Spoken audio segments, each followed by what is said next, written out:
Hey everyone, it's Luke here from LT Gaming and welcome back to the channel. Today I'm revisiting WARNO and looking to see if it's any good in 2024. And the reason I'm doing this is because on the 23rd of May it will release into 1.0, its full release on Steam. And I do have a little bit of history with WARNO. When it came into early access in January 2022, I bought the game, played it, wasn't impressed and refunded it. Back then, LT Gaming was in its infancy and I didn't feel the need to hang on to games like I do today. Even if games don't impress me, I tend to just keep them in my library for video making purposes. So WARNO fell by the wayside for me and was a victim of the Steam refund policy. But as many of you know, we are huge on war games on this channel and I started using a lot of WARNO imagery for our thumbnails. People picked up on this and asked me if I was playing the game and it piqued my interest again. And then, as if by fate, I was offered a key to take a look at the game and I thought this is perfect timing for me to jump back in, and I was skeptical, I have to admit. Initially when I played the game I was very critical of how fast it played, it was almost too chaotic, there was no single player content, and I wasn't a huge fan of the multiplayer focus. It just felt extremely bare bones and the clickfest and hotkey gameplay didn't feel immersive to me as a wargamer. To contrast this, I felt that Microprose's Regiments did a really good job of making this accessible and much more fun for the single player audience. So if I wanted my fix of a RTS style wargame, Regiments was my go-to. And of course that game is still wonderfully fun today and there's an expansion pack on the way called Winds of Change which I hope to review on the channel. So have I changed my mind on WARNO? Let's jump in and find out. But before we do that, make sure to like, comment and subscribe if you're new here. This channel is really going places at the moment and we really appreciate all of your support. So if you love war games, space games, 4X, classic games, make sure to join us here at LT Gaming. So what exactly is WARNO? Well, it's a deep battle simulator that requires players to be extremely good generals, as the game simulates a lot of factors you'd find on the actual battlefield. It's set in an alternate timeline where the Cold War ends with the start of World War III. The full release features single player, competitive online and online co-op modes. The game has also been very successful during its early access run, selling over 250,000 units and continues to have a player count that numbers in the thousands daily. At this current time, you can play the armed forces of 6 nations in the Cold War era, either aligned to NATO or the Warsaw Pact. This includes battle groups from the US, West Germany, United Kingdom and France, which square off against the Soviet Union and East Germany. From basic conscripts to main battle tanks, mobile SAM systems, self-propelled artillery, scout helicopters and strike aircraft, WARNO has a huge amount of units and replayability. In fact, in this current iteration, there are over 1,000 different military units featured. In particular, I really enjoyed playing as the British battle groups this time around. Now, ignore my accent, it wasn't to do with that, I just love the British military units from this time.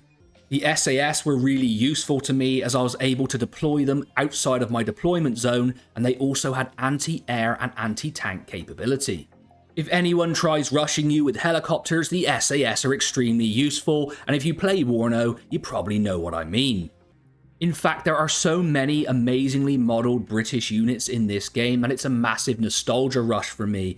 I used to have these little books which had every tank and aircraft in the various militaries from around the world, and I used to look at these as a kid. Yeah, I probably had a bit of a strange upbringing, probably why I like war games so much as well, but just such a great rush to look through all of the units that are in this game. It really is fun to visit the armory and check all of them out. It's a super great feature. It's definitely not a coincidence that I found the WARNO thumbnails to be so good on my wargaming list. The models and artwork in this game is second to none. Now let's jump a little deeper into what I enjoyed in WARNO the second time around. What really jumped out to me is the fact that I could now enjoy a fleshed out single player experience. And what a brilliant experience it has been. There are 8 new operations and I've completed 5 of them, and they really did help to teach me the mechanics of the game. From desperate defenses to all out assaults, these are really fun scenarios that I enjoy taking my time with. And of course, with multiple difficulty settings and the ability to slow the game down to a crawl, even a single player turn-based guy like me could really enjoy this game. And eventually I got better and better till I was more comfortable with the pace of WARNO. And to help round off this experience for new players, there's a really robust set of tutorials that help me learn the basics, and they are really good and actually quite enjoyable. You also get a sense of achievement, as every time you complete one, you get a star next to it, so it almost became an obsession for me to get these done. And to round this off, there are now 5 Army General campaigns, one of which has already shipped, and the others will come when it releases out of early access. These base game campaigns are set in central West Germany during the first week of the Warsaw Pact invasion. You are able to make decisions on a strategic map that affect the outcome of your campaign, such as bringing in extra reinforcements or choosing between different units. Once again, this all fleshes out the single player experience, and the game has completely changed since I last experienced it back in 2022. I really can't stress enough how this game has done a complete 360 degrees, and honestly, if I never touched multiplayer, I wouldn't be bothered. There's plenty to enjoy here. It's all far more accessible, there are various layers of options now available, and it's great that any type of player can get involved in WARNO. And if you want to experience competitive multiplayer, you can pit your tactical prowess against other human players in intense ranked 1v1, 2v2, 4v4, or all-encompassing 10v10 battles. Now honestly, 1v1 is a bit too intense for me, and I don't quite have my hotkeys nailed yet, but I really enjoy the 10v10 element. It's absolute chaos, and you feel like you're at least playing your part, and there's going to be players of different skill levels on each team. There are, of course, always annoying tactics like helicopter rushes and things in multiplayer that you can kind of stay away from in the single-player game. But overall, and importantly, I no longer just see WARNO as a multiplayer experience. The single player is rock solid. Let's dive a little bit into graphics and sound design. Overall, I have to say, you look at the thumbnails for this game, the unit models are brilliant and second to none. It's definitely above Regiments in that regard. Of course, you will spend a lot of your time zoomed out, so you don't get to appreciate the brilliant unit models. That's why I enjoy single player. I can zoom in, take things a little slower, and watch the action unfold. Overall, I am impressed with the graphics in WARNO. Of course, units still just go through buildings and forests, and it is a little bit immersion breaking, but I have to say, on the graphics side, it looks really good. Explosions and weapons going off around you are particularly impressive, and the sound design really supports this. There's nothing quite like watching your anti-tank weapon wisp towards a tank and then that pop when it hits. It's awesome. And then you get me onto the music in this game, and I cannot sing its praises more highly. Why was this soundtrack not in the original early access release? It's absolutely brilliant, it's kind of 80s synthwave, and I've been listening to it in my spare time. I absolutely love the music. Now, the only thing I'm going to criticize and that I'm a little bit unsure about is how they are handling this release. They're going to cut the game into different versions. There is the Vanilla Edition with 5 Army General campaigns, 8 operations and 18 divisions.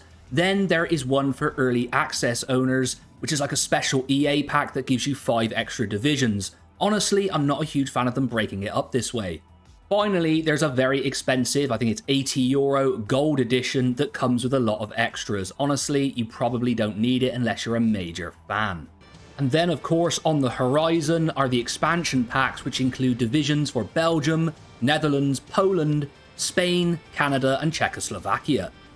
There's so much going on here, I'm a little bit confused and I'm not a fan of how it's been done, but look, it doesn't detract from the base game. So there we go, LT gamers. I really didn't expect the turnaround with WARNO. In fact, I headed into this with a very critical mindset. But this is clearly now an excellent game that rewards combined arms, thoughtful play, and strategy. It really is a solid title. And now I'm able to use WARNO thumbnails for all my War Games lists without feeling guilty. LT gamers, I really hope you enjoyed this review and look at WARNO in 2024. It's a high recommendation from me. Although I'm not a natural fit for this game's mechanics, I prefer turn-based planning and slightly slower games, it won me over, and I think that speaks volumes. Well done to the team for turning this one around and making it a viable single player experience. Right, like, comment and subscribe if you're new here, all that fun stuff. I've been Luke from LT Gaming and I'll catch you on the next one.